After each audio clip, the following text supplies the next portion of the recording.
You're out with a new op-ed laying out what you'd like to see in the next relief bill. It includes $175 billion to public schools and $50 billion to keep child care facilities open.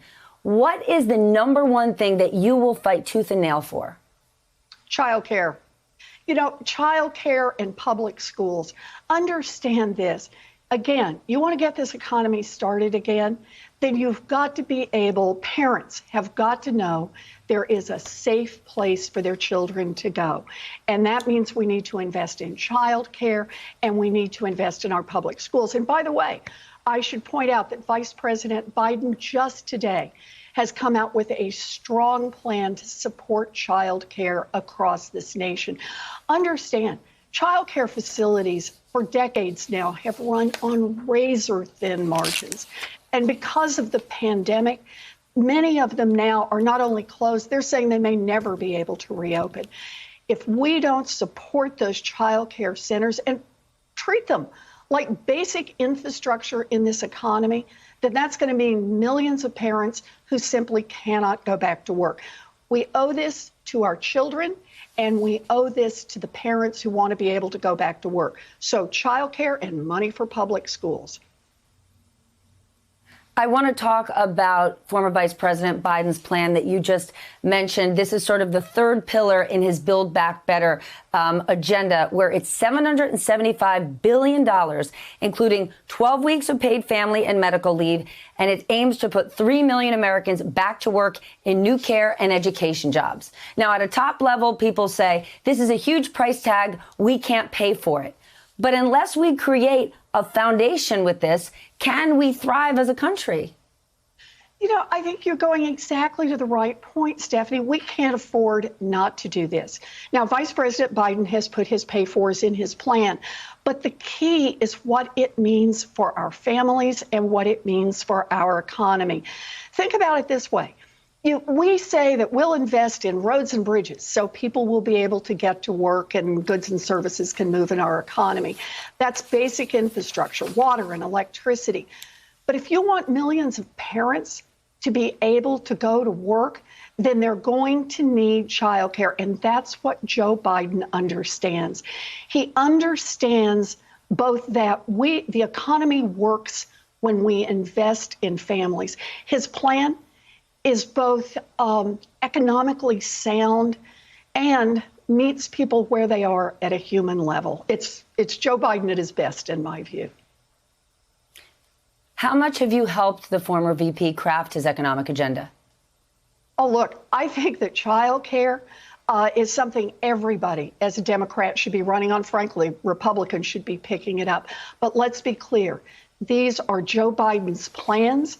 He has embraced it, and as president of the United States, he will advance it. I'm just here to say, keep it up. Let's talk about former VP embracing you. He told my colleague, Joy Reid, last night that while he is considering 4 African-American women as his possible running mate, he said they're not the only ones in the game. That obviously means you. How has this process been for you? Look, any decision is up to Vice President Biden, and I'm going to support whoever he chooses. Democrats are committed and united to beat Donald Trump, to take back the Senate, to keep the House, and to help elect Democrats up and down the ballot. 2020 is so important, and I'm just counting the days until November 3rd. Joe Biden's going to win this thing, and Democrats are going to win, and we're going to make the changes we need to make in this country.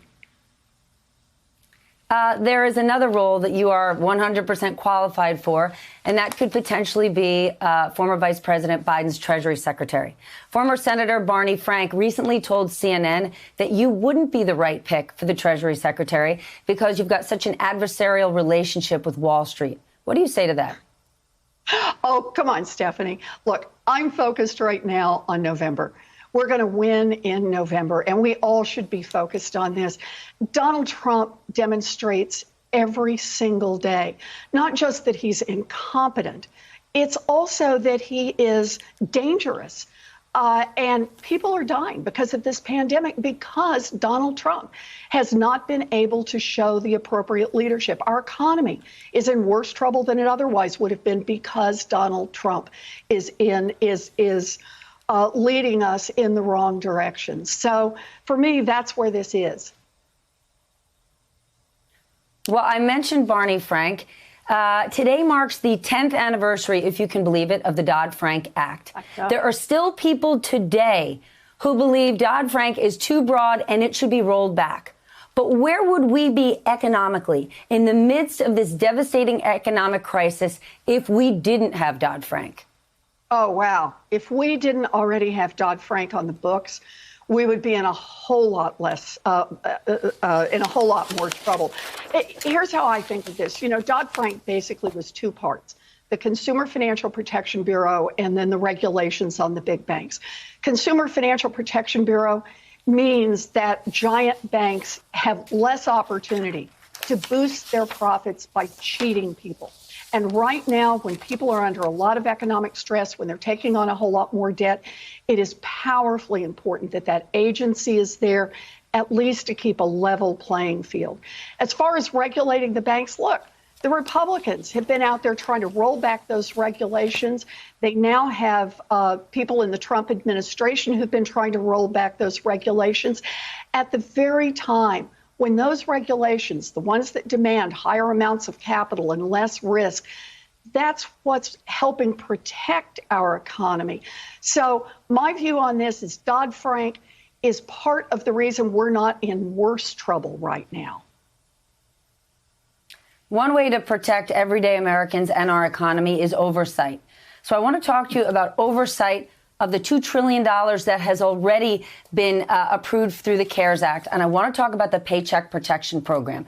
You approved this program. The idea of this program is to help small businesses, but specifically help them keep their people employed. There's now a lot of talk in Washington to make all of these loans forgivable, even if companies didn't use the money to retain their employees, which was the point of the program. What do you say to this and to all of the American taxpayers who are looking at this money and are saying, are you kidding me? We're allowing this robbery?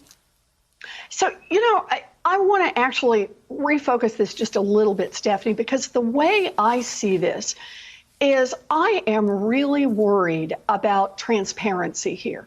I push to make the big loans public. I think it is the right thing to do. I'm very concerned about whether or not businesses of color have been able to get access to borrowing. There's some evidence that they have not, and that we need more guardrails on this kind of lending program. But overall, keep in mind, we also created in that last bill a $500 billion slush fund for giant companies.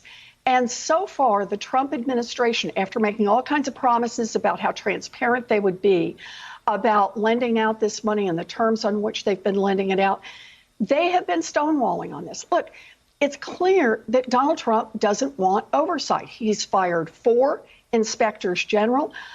No president in history has ever done anything like this. And they're trying to work to help their buddies on Wall Street, to help the giant corporations, and hope that the rest of the American people won't see it. And I think that's outrageous. But, Senator, that is the least surprising thing in the history of ever. OK, given that, what are Democrats going to do about it? Even the Oversight Commission still isn't funded and there's no chairperson for it. So, Stephanie, the fact that it is not surprising does not mean we shouldn't keep fighting and talking about it. This cannot become our new normal. I push on this every single day. I get out and talk about it. I tweet about it. Look, I want to see what the Trump lobbyists are out there right now, what kind of favors they're getting as we're in these negotiations. What are we going to do about it? We're going to keep fighting. We're in negotiations now with the Republicans, just starting in, as you pointed out, this evening to start negotiating what the next pandemic package looks like. I want to know who's lobbying, and I want to know who's getting paid in this process. Is it the folks who have already benefited from government handouts or the folks who are just negotiating to try to get more government handouts. You're right. The Trump administration has resisted at every point. That's why we just simply can't rely on good faith. We need to write it down in the statute what they must do to comply with the law in terms of disclosure. Hey there, I'm Chris Hayes from MSNBC. Thanks for watching MSNBC on YouTube. If you want to keep up to date with the videos we're putting out, you can click subscribe just below me or click over on this list to see lots of other great videos.